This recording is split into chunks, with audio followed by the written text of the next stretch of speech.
Kuma barkanku da sake saduwa da mu a gidanmu mai taron albarka. Ga farin jinin da idan kika yi ko idan ka yi, na rantse ma da Allah, idan ke mace ce kika aikata wannan farin jinin, kin gamu da jama'a ta ko ina, kuma ba jama'a na shirme ba, macancanta wanda suka cancanci da rayuwarki, ko kuma in kai dan kasuwa ne ka aikata, Allah zai baka farin jinin al'umma sosai.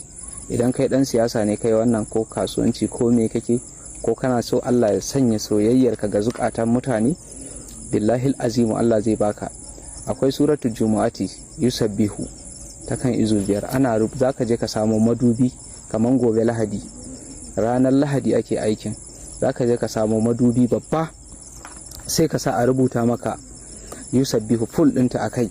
Idan aka ma rubutan nan zaka wanke sai ka sha, sai a ƙara rubutawa yusabbihun nan. Idan aka sake rubuta yusabbihu sai ka wanke fuskarka, idan aka sai a ƙara wankewa, kafa 3 ne dai, sai a ƙara rubutawa, kaga ya kama kafa 3 kenan. Idan aka yi wannan 3 sai ka yi wanka, sai ka samu guri mai tsarki sai ka yi wanka da ita.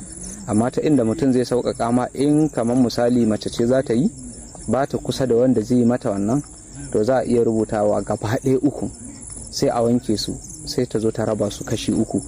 Amma abin da ake shine da farin goro ake mai da shi tawada. Za a je a siyo farin goro wanda ba a tayawa. Idan aka siyo shi za a zo a daddaka shi ya zama shine tawada, sai a yi rubutun da farin goro.